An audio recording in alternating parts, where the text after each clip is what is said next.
The words greedy, sneaky and, bellend come to mind. Let's begin.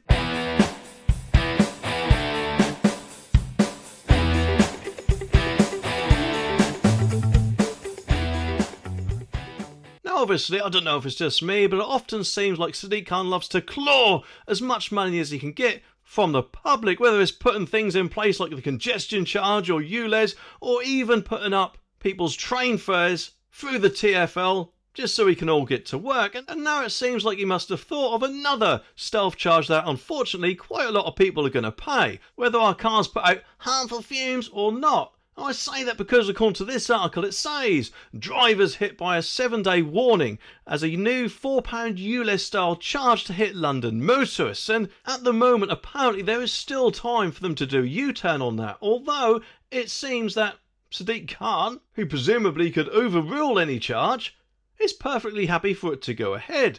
But if you have to pay both ULEZ and this, that's £16. Or actually, this £4 charge is only one way. If you have to go back, that will then turn into £8. So what is this all about then? Well, it says that if the tax goes ahead, drivers will need to pay up to £4 to use the Blackwall Tunnel or the upcoming Silvertown Tunnel, which is due to open during 2024. And Christina Kladerow, I think that says, Director of Strategy at the TfL, highlighted that the charge will help reduce congestion and improve air quality. The thing is though, EVs do appear to be increasing more and more as time goes on, especially of course if Labour is still going to bring the ban forward of all new petrol and diesel cars from 2035 to 2030. And the last I heard, Khan is going to make them pay the congestion charge from the end of next year. And also, they'll all have to pay road tax, won't they? Or vehicle exercise duty or whatever you want to call it. So presumably, they'll all have to pay this £4 charge as well. But how can that possibly be if it's to improve air quality? Because remember, they don't put out any harmful fumes as they see it.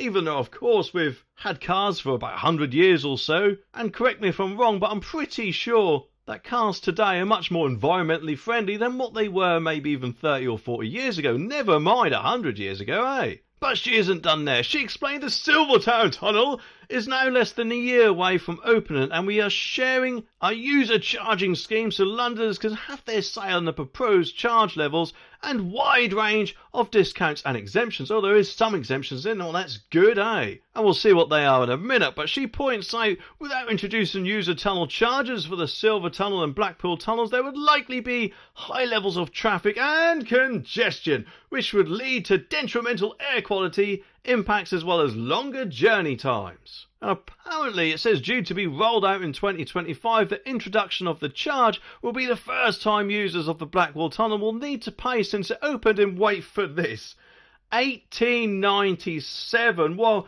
I don't know about you, but I personally think to bring in a charge after it's been open for over 120 years is utterly shameful. And I think there's no excuse for this at all, especially when, let's face it, I doubt there's been that much problems in that time, eh? Strangely though, TfL has previously stated that the charge will help fund the construction of the Silvertown Tunnel, which will span between Silvertown to the Greenwich Peninsula. The thing is though, if you're now going to pay tax to go through that Silvertown Tunnel, then what is that paying for, eh? Hopefully you'd like to think that at the very least the roads would be improving, but if anything it does seem that they're getting more pedestrianised or more 20-mile-an-hour limit zones as time goes on, doesn't it? I don't know if it's just me, but that is the way it seems. So what are these wonderful discounts in that she's going on about? Well, it could be this.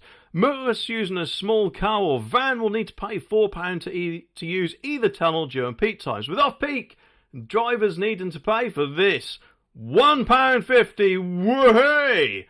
That is still £3 a day, £15 a week, or 60 quid a month, or, let's face it, a verbal kick in your wallets. Gonads, eh? Those apparently using a motorcycle will only need to pay £2.50 at peak times, whereas those in large vans may need to pay up to, wait for this, £13. That is absolutely ridiculous, isn't it? So what are the exemptions then? Could it be EVs that no doubt of course they seem to be trying to force upon us at every single moment? Well, strangely not. It seems anyway, because it says TfL has reassured drivers of vehicles with more than 8 seats or those with blue badge or wheelchair accessible vehicles they apparently will not have to pay, which makes me wonder, how does that work? Because, I could be wrong, but I'm guessing vehicles with 8 seats are going to produce much more pollution or harmful fumes than, I don't know, a car or something like that. It's just absolutely mental, isn't it? And if Sadiq Khan does have the power to overturn this, which I'm guessing as London Mayor, and the influence he's got with TfL, then he really does need to overturn this stealth tax sooner rather than later, because let's face it, it's not going to do him any favours at all, is it?